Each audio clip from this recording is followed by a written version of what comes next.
In this video, I'm going to break down 3 things that you need to do to get real sales and turn your e-commerce business into a long-term, sustainable and functional business. There are a lot of misconceptions online about dropshipping, and early on, I actually got sucked into the idea that it was easy, quick, and didn't really require much input to make it work. By using the 3 changes I'm going to talk about today, I was able to go from 0 sales to building stores that netted me in the last 14 days 29k in sales. So let's get straight into it. Remember, you went into e-commerce because you wanted to make some money. So take your business seriously and don't get left behind in the idea that dropshipping or e-commerce is simple. And that brings us on to number 1. Start seeing dropshipping as a real business. There seems to be a lot of stigma online that dropshipping is just a very easy way to escape the rat race, within a few days of work, become a business owner. And I'm not gonna lie, that was actually the biggest reason for me to actually start.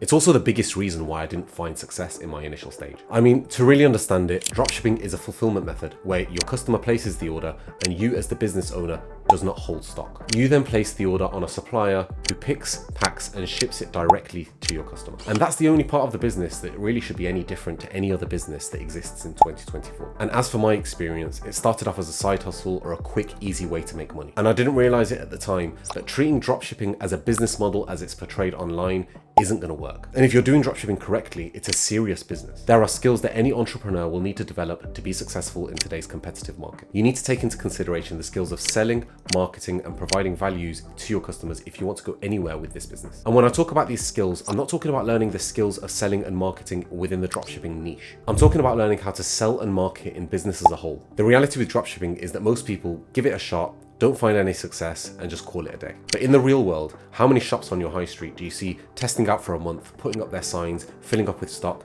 realizing they get no sales and just completely give up? This isn't something that you want to gamble with.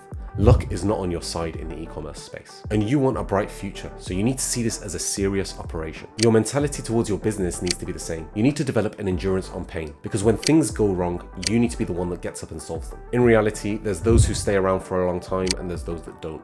The only difference is that one of them never stopped trying. Now, a lot of people online mention that dropshipping is a low investment opportunity into e-commerce, and while that might be true, it's not always the case. You can realistically start a dropshipping e-commerce business with a less investment than you would for holding physical stock or starting Amazon FBA, for example. But that doesn't mean that you should have what we call a scarcity mindset, which is where you're very reluctant to invest any kind of money into your business. Now, for me, what that means is that when I first start out, I actually leverage time for money. So instead of spending months or weeks trying to build the perfect Shopify website or building the perfect logo or creating the ideal name, what I'll actually do is I'll go on Fiverr or Upwork and just pay someone to do it for me. I'll spend like $100 or $200 to get someone to build me a site to my specifications. If I'm testing paid ads, then I do invest a lot in the early stage, and that's just because I want to get a better picture of whether my product or my ads or marketing campaigns are working. Now, just like any other business, you need trustability factor. It's 2024.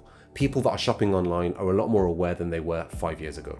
People know that they can get cheap products on Temu or AliExpress. So when you look at your own website, does it look trustworthy, professional? Are there reviews that back up the product? I mean, think about it. If you're on Amazon and you're going to buy something, do you not check reviews before you press purchase?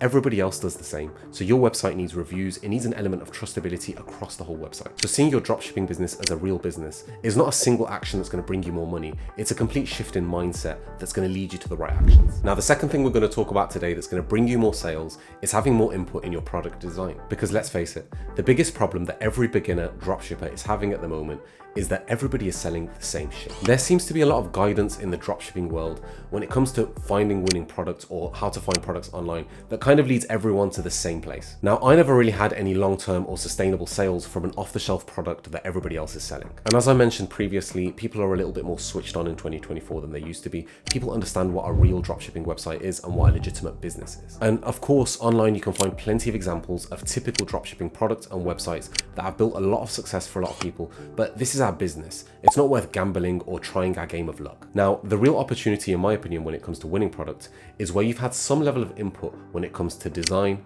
style, customization, or branding. So I'm going to explain a little bit about what I mean by this. So let's have a look at this example of a typical product that we found on AliExpress. Now, it's a cool piece of art, and I'm sure that people will look at this and think, okay, I can make a bit of profit on this. It's priced relatively low on AliExpress. Who's going to be the supplier? But how I do wall art when it comes to my own e-commerce store is that I target a specific niche.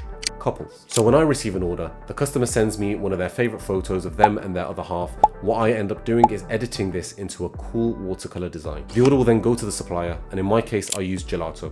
They'll then, instead of shipping from China, they'll print and and pack and ship it to the customer. And in my case, yes, it is more work. I do need to have a designer. I do need to find a supplier that can suit my needs, but that little bit of extra work is going to mean a lot in the long term. Because I'm involved ever so slightly with the product design, it means that I have something that's unique, I can charge a premium, and at the same time, there's a clear target audience for my product. Now, I understand that this isn't the traditional dropshipping method, but you can instantly get ahead of your competition. Another method of having product involvement is that if you find a product that others are selling and it's doing quite well, you might actually reach out to the supplier and ask them to implement some specific changes to you that will make the product unique. An example of this is, let's say you were in the cosmetics niche, you could delve down deeper into the niche and find a specific, for example, Korean skincare. And if you find some Korean skincare from multiple suppliers, you can start reaching out and getting custom branding that you've designed that makes the product just seem a little bit more unique and tailored towards your brand. Platforms such as Zendrop even allow you to custom brand from the get-go. There's a link down below if you want to check out Zendrop. However, ultimately, I believe that the trade-off for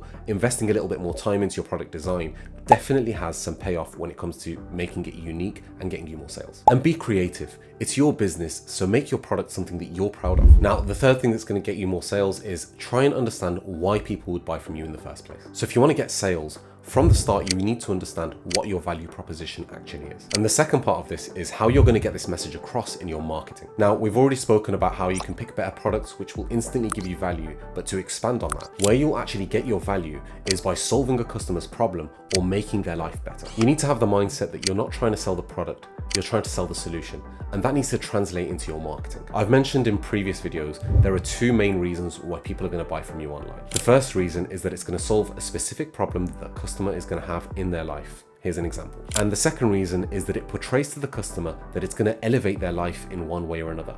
Have a look at this example. Now, with my product that I mentioned earlier, the solution provided is to be able to present a loved one with a thoughtful gift. Now, when I ran my first set of ads, I went on a journey to do some simple image ads that would showcase how a photo memory could be turned into a gift. And so you can use this mindset shift to actually revamp your whole customer experience. Just remember, try and sell the value, don't sell the product. And of course, at the moment, it's very hard to stand out from the crowd in such a competitive market. And if you're going with organic marketing, what I do recommend is to get samples of the product and record your own footage, so you're not actually advertising the same videos that everybody else is. So there's 3 tips that will help you get some serious sales with your Shopify store. If you're serious about your business, you really need to be implementing all 3 principles to maximize your profits.